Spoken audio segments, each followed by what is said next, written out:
जिस वक्त महिलाओं को राजनीतिक रूप से सशक्त करने की खबर आ रही है, उसी वक्त उनकी आर्थिक हालात खस्ता होने की भी खबर आ रही है। जल्दी से उस पर भी नजर डाल लेते हैं। आपको बता दें कि फाइनेंशियल एक्सप्रेस की रिपोर्ट बताती है कि भारत में घरेलू बचत 50 साल के न्यूनतम स्तर पर पहुंच गई है।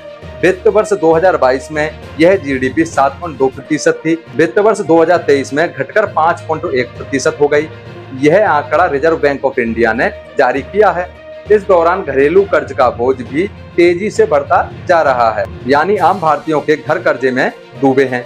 महिलाओं पर कितना असर पड़ता होगा, यह रिपोर्ट बताती है। मीडिया में जितना भी उछल कूद कर लीजिए, घर की तिजोरी खाली है और कर्ज का लोड इतना है कि स्टेट बैंक ऑफ इंडिया कह रहा है ईएमआई नहीं देने वालों को याद दिलाने के लिए चॉकलेट भेजेंगे। सोचिए, 50 साल में घरेलू बचत इतनी कम कभी नहीं हुई, इसकी कोई खोज खबर नहीं है।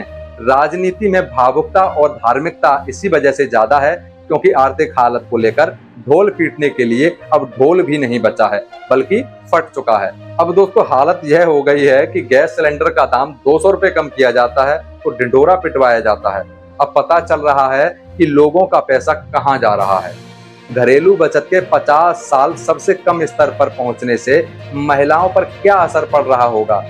अब आते हैं महिला आरक्षण विधेयक पर। 18 सितंबर की शाम प्रहलाद सिंह पटेल नाम के राज्य मंत्री ने इसकी घोषणा करते हुए ट्वीट कर दिया, मगर ट्वीट को डिलीट भी कर दिया क्योंकि 9 मार्च 2010 को यूपीए ने इसको राज्यसभा में पास करा लिया था, मगर लोकसभा में पास नहीं हुआ।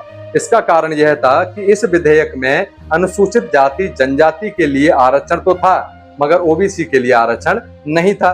उम्मीद थी कि प्रधानमंत्री नरेंद्र मोदी अपने बिल में ओबीसी महिलाओं को आरक्षण देंगे, मगर ओबीसी का जिक्र ही नहीं। कांग्रेस ने एक नहीं कई बार कहा कि सरकार जिस भी रूप में इस बिल को लाएगी, कांग्रेस अपना समर्थन देगी। तो क्या यह कांग्रेस इस बिल को सपोर्ट कर पाएगी?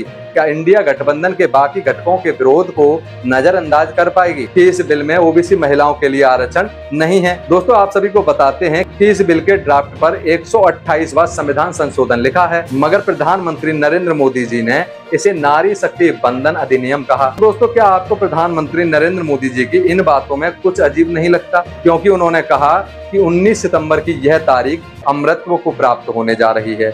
अब मोदी जी, इसमें अमृतत्व क्या है? क्या इसमें कुछ भी मतलब निकलता है? क्योंकि ओबीसी महिलाओं को आरक्षण देना भूल गए, किसी भी महिला अल्पसंख्यक समाज को आरक्षण देना भूल गए। और तो और दोस्तों, इस बिल का नाम प्रधानमंत्री नरेंद्र मोदी जी ने नारी शक्ति बंधन अधिनियम रख दिया है, क्योंकि इस अधिनियम से आरक्षण शब्द ही गायब है। और दोस्तों, आप सभी क्या कहना चाहेंगे? महिला आरक्षण जो बिल लाया गया है वह कैसा है? हमें अपनी राय कमेंट करके जरूर दें।